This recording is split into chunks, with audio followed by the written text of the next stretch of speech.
Assalamualaikum warahmatullahi wabarakatuh. Kenalkan, saya Erik Akhirullah. Pada kesempatan kali ini saya akan menjelaskan apa itu sistem komunikasi satelit dan telekomunikasi radio. Pada umumnya sistem komunikasi satelit digunakan untuk kebutuhan militer. Hal ini terjadi pada masa Perang Dunia I, lalu dikembangkan menjadi berbagai kebutuhan lainnya hingga saat ini. Sistem komunikasi satelit juga memiliki beberapa karakteristik berupa mampu menempuh jarak yang sangat jauh tanpa penguatan.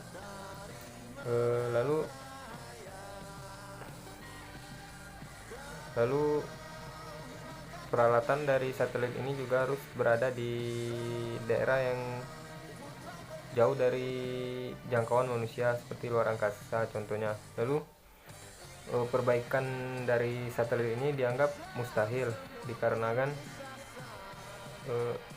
satelit yang berada di luar jangkauan dari manusia, sehingga sulit untuk melakukan perbaikan.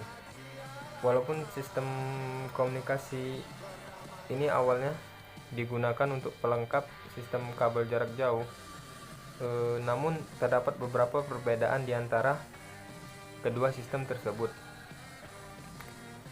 yaitu kabel jarak jauh bersifat point to point connection. Lalu biaya sistem komunikasi meningkat dengan penambahan jarak. Lalu transmisi satelit dapat mengatasi hambatan fisik yang tidak dapat dilewati oleh kabel. Lalu satelit dapat menyediakan layanan bagi mobile terminal. Perbedaan ini mengubah evolusi layanan komunikasi satelit. Contohnya pada penggunaan layanan m-banking. Satelit sendiri memiliki dua elemen dasar, yaitu space segment yang mana terdiri dari struktur bus, pilot, power supply, kontrol suhu, kontrol altitude, sistem populasi, telemetry, tracking, dan command atau TTNC. Space segment juga berada di luar angkasa. Lalu ada ground segment yang berada di bumi, yang terdiri dari user terminal atau stasiun bumi, outdoor unit yaitu antena, elena, dan lain-lain. Lalu indoor unit yang terdiri dari modem, internet receiver, dan baterai.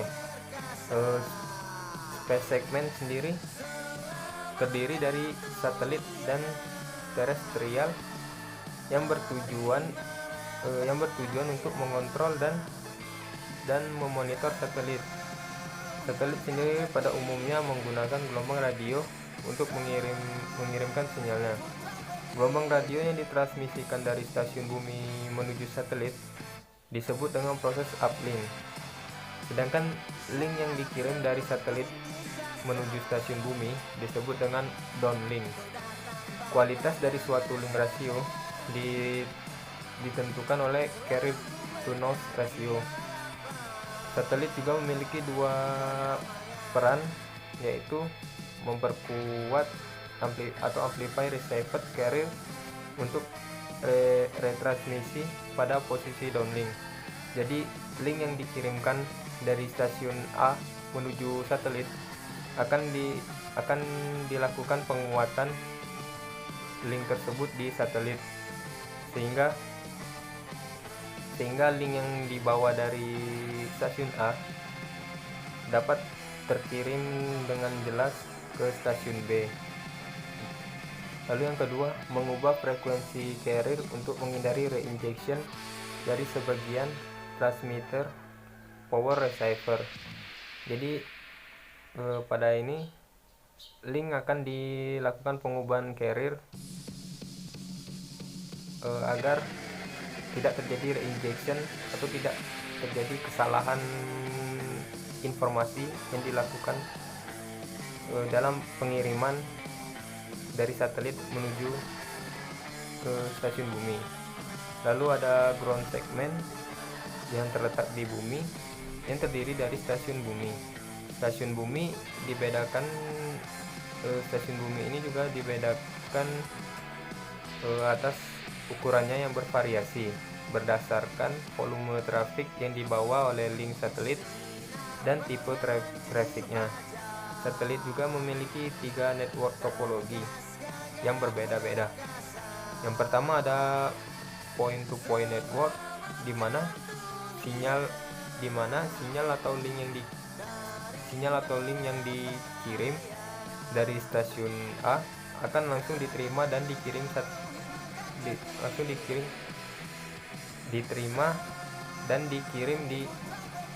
satelit menuju stasiun B.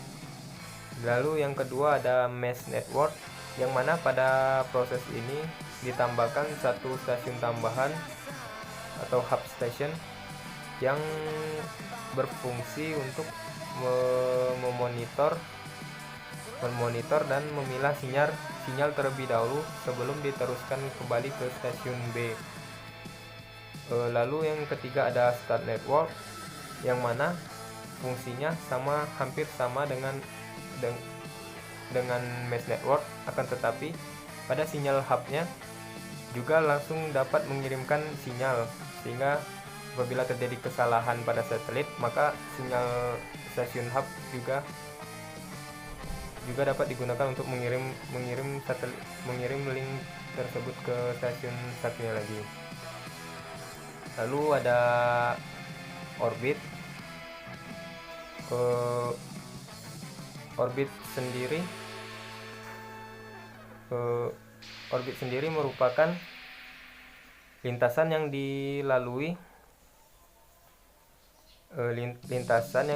oleh satelit. Orbit memiliki beberapa jenis, yaitu orbit circular low Earth atau LEO, yang memiliki yang berada pada ketinggian konstan dan berjarak beberapa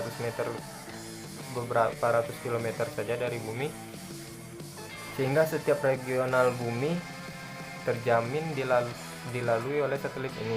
Satelit ini juga menggunakan satelit Iridium dan Globalstar. Lalu yang kedua ada orbit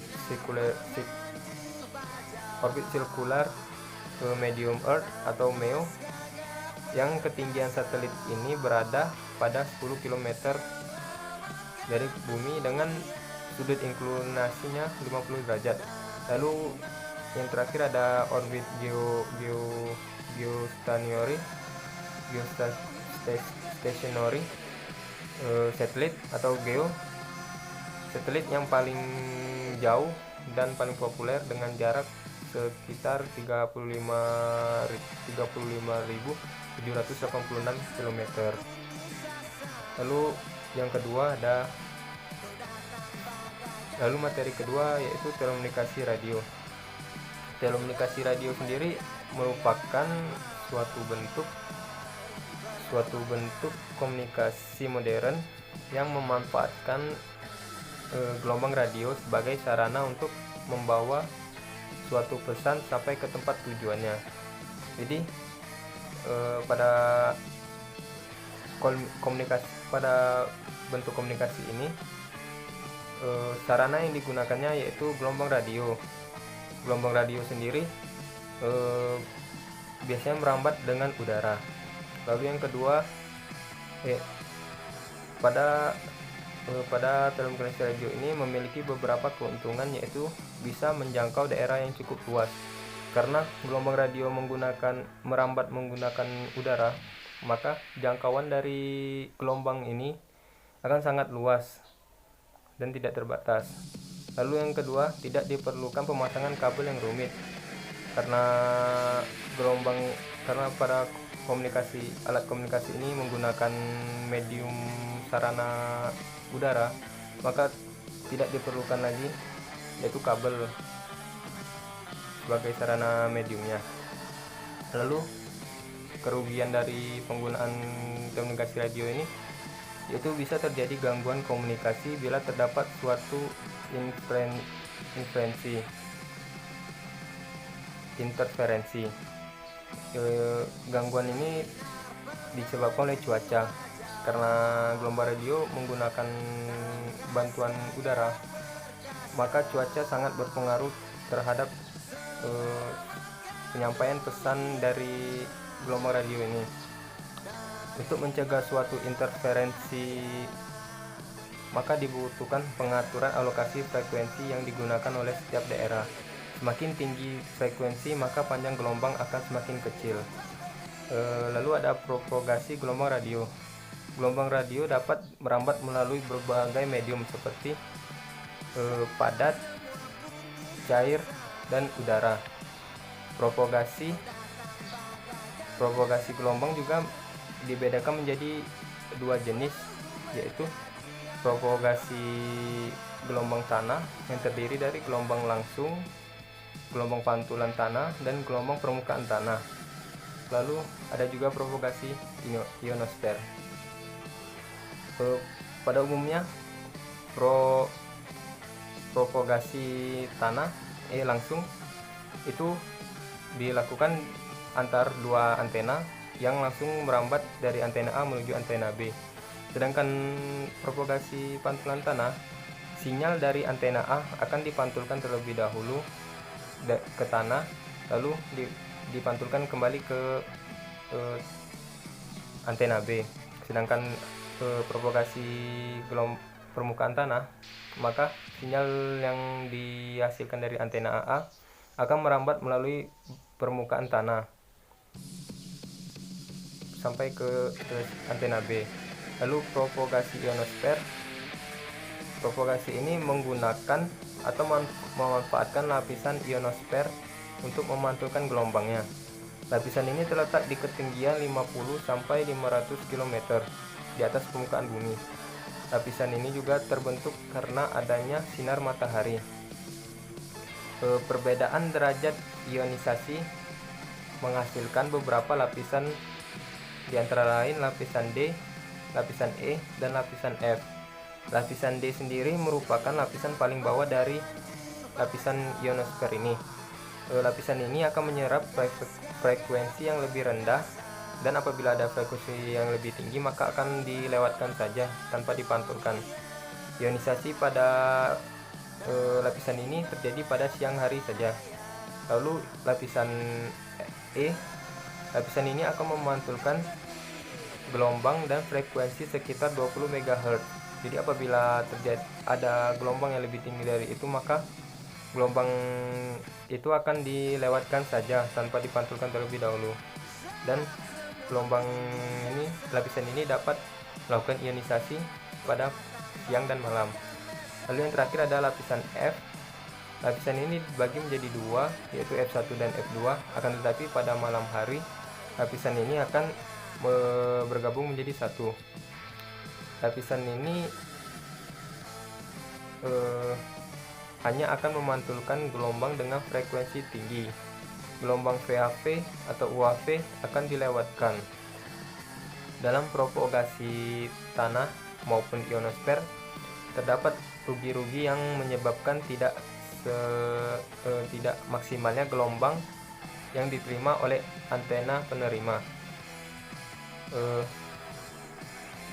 Rugi-rugi tersebut disebabkan oleh beberapa hal, diantaranya adanya fading atau sinyal penerima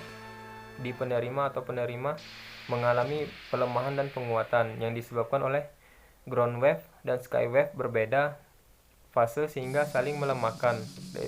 Lalu dua sky wave dan yang dipantulkan tidak pada fase yang sama.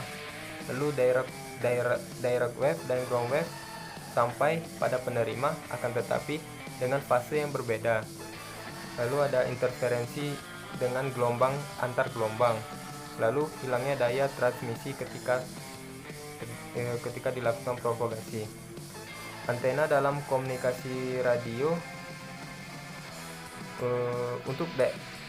memiliki beberapa macam. Untuk daerah dengan frekuensi lebih dari 30 MHz, antena yang digunakan pada komunikasi gelombang radio adalah VHF dan UHF. Antena VHF dan UHF digolongkan dua jenis, yaitu antena omnidireksional dan antena yang mempunyai pemancar atau penerima ke suatu arah. Sekian dari saya. Wabillahi taufiq wal hidayah. Assalamualaikum warahmatullahi wabarakatuh.